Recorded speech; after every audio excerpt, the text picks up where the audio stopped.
Saya Abhan menyampaikan selamat kepada Bawaslu atas pelaksanaan PEV Plenary Assembly of Global Network on Electoral Justice. Ya. Pelaksanaan Plenary Assembly kali ini adalah yang kedua kalinya ya, karena presidensi Bawaslu di GNEJ sejak 2022 sampai nanti 2023. Pada sebelumnya, plenary sebelumnya setelah dilaksanakan pada bulan April tahun 2022 dan saat ini adalah yang kedua kalinya. Tentu ini hal yang luar biasa yang bisa dilakukan oleh Bawaslu ketika menjadi presidensi GNEJ. Dan GNEJ menurut saya punya arti sendiri bagi Bawaslu karena sejak keberadaan Bawaslu sejak akhir tahun 2028 ya, Bawaslu menjadi salah satu anggota organisasi internasional ya ada pada GNEJ itu ya sejak 2018 ya. Dan alhamdulillah kiprah Bawaslu di GNEJ tidak hanya sekedar menjadi anggota, tetapi juga pernah menjadi presiden wilayah Asia Pasifik. Kemudian pada tahun 2022 bisa menjadi presidensi GNEJ sampai tahun 2023. Sekali lagi ini adalah capaian yang bisa diperbuat oleh Bawaslu. Mudah-mudahan dengan kiprah Bawaslu ada di GNEJ ini bisa memberikan nilai-nilai dan mewarnai demokrasi di dunia ya. Karena bahwa saya kira demokrasi di Indonesia itu the most of electoral ya. Jadi kompleks. Jadi pemilu Indonesia itu saya kira pemilu yang sangat kompleks di dunia.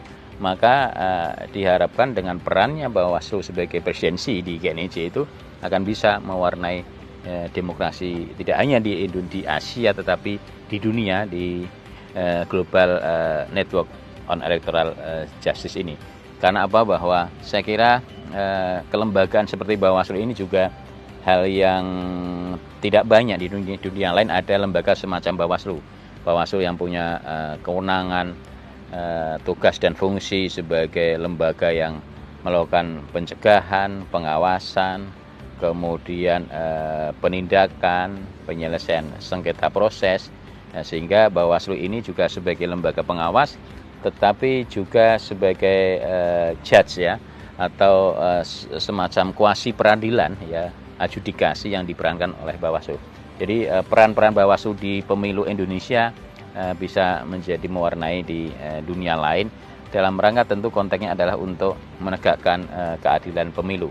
Dan momentum Plenary Assembly tahun ini saya kira punya arti penting karena Indonesia akan segera menyelenggarakan pemilu serentak 2024 dan keserentakan yang pertama kali antara pemilu nasional dengan pemilu atau pemilihan kepala daerah. Saya kira ini hal yang pertama kali juga akan dilakukan oleh bangsa Indonesia, dan ini juga momentum ini juga artinya penting bagaimana negara-negara lain di anggota GNEJ ini bisa memberikan masukan dan saling tukar informasi mengenai pemilu-pemilu di dunia, di negara lain. Baru saja misalnya di Brazil, kemudian di negara-negara lain yang baru menyelenggarakan pemilu menjadi bahan untuk refleksi dan bagaimana evaluasi Bawaslu dalam menyongsong tahapan pemilu 2024 dan yang mana bulan-bulan ini juga sudah memulai tahapan pemilu itu. Saya kira itu yang dapat saya sampaikan. Sekali lagi ucapan selamat kepada Bawaslu atas pelaksanaan PEV Plenary Assembly GNEJ. Sukses untuk semuanya dan sukses untuk Bawaslu, sukses untuk GNEJ. Terima kasih. Assalamualaikum warahmatullahi wabarakatuh.